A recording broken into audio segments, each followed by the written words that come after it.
Hey, it's your buddy Peace and Harmony with you here today. Zooming in on the narcissist trait and mind manipulation control tactic of pathological envy. The narcissist has such a shame-based personality, has such a personality based in insecurity, void, a destructive quality about them that makes them really want to subjugate others to a certain sort of harm so that they can really consume all and be all. The narcissist has a pathological envy of others, meaning they feel such a strong desire to be better than, to take from, to really destroy, distract, demolish, diminish others, that they will really go to extreme lengths for extreme amounts of time in order to act out this pathological envy.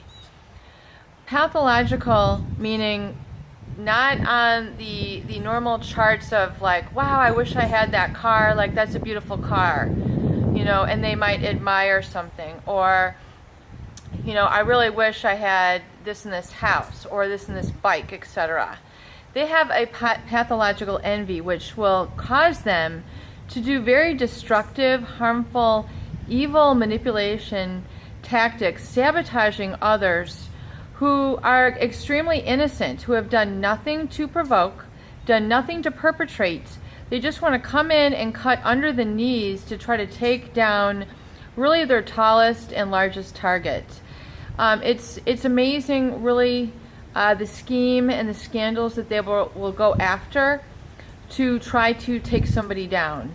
So rather than having a positive sort of origin for admiring somebody, like, you know, wanting to pursue something, having a positive source of that, they have a very evil, pathological sort of envy, which is, you can almost feel it when you're around, that they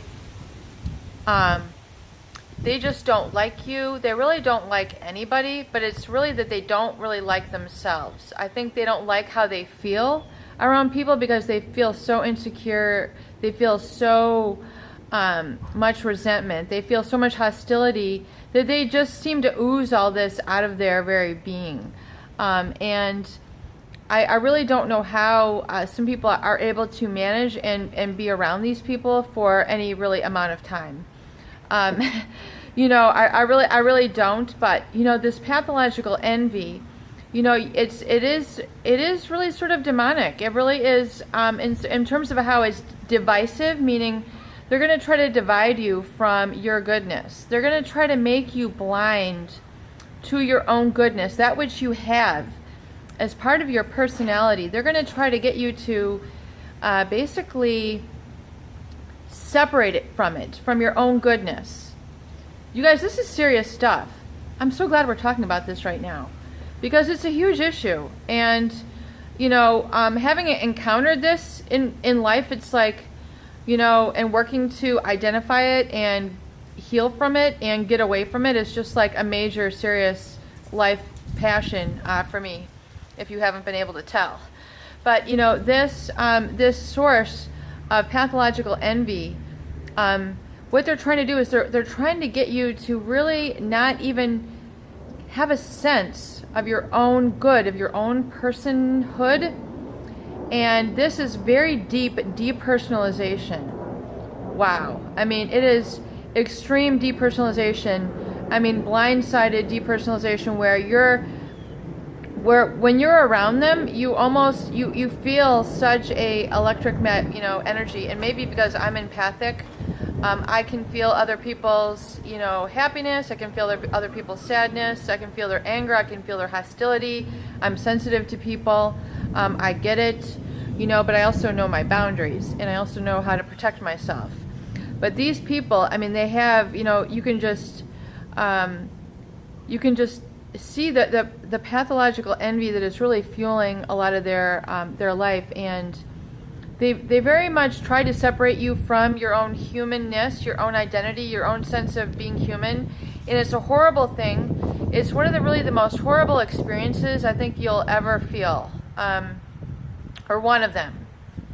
You know, and if you want to say, I get it, if you've been there, just, you can type in the comments, I get it, because it's a very difficult thing to put to words, which I'm striving to do here. But more so, I want you to identify that it's that person who is trying to get you to separate from your source, from your connection, from your goodness, from owning your goodness, and being in touch with your empowerment, which is the goal of this channel here. They're trying to get you to not sense it, to not feel it, to not live it. And they won't verbalize their discontent with you. Oh, here comes the bee. Sorry. Bear with me one moment. They're not going to verbalize, oh wow, you know, you're so this, or you're such, you know. If anything, when they try to when they try to talk with you, you can sense that they have a very sort of cunning, unscrupulous way of speaking with you. Their compliments are never genuine. In fact, on the psychopathic level, when it gets very severe, they have a very glib and superficial charm. It's very superficial, meaning their compliments to you, yeah, you're a really good cook, you know, or it's just like very sarcastic. It's toned with, you know, in other words, they can't let you own the fact that you're a great cook, that you can make some things, you know, that are wonderful. They, you know, they don't want you to have your talent. They don't want you to have your goodness. They're extremely, extremely threatened by it, which you know, equates to what is called pathological envy.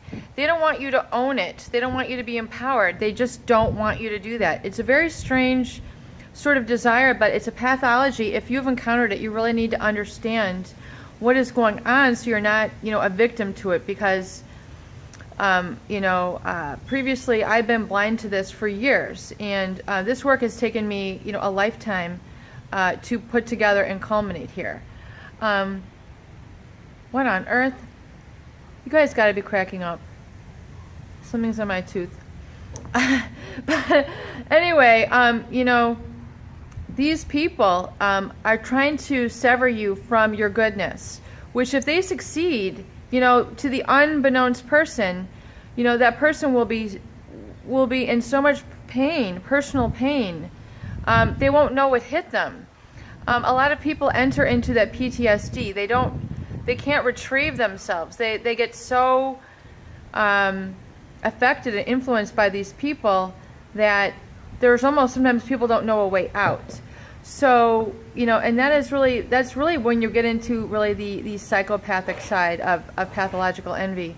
In fact, let's just call it what it is. When you've got the narcissist and they're into the real pathological envy, you're getting up into the psychopathic, like, you know, they will murder people to get a position sort of situation. You know, I mean, they're just immoral. They cannot stop themselves. That's the scary part. That's the dangerous part.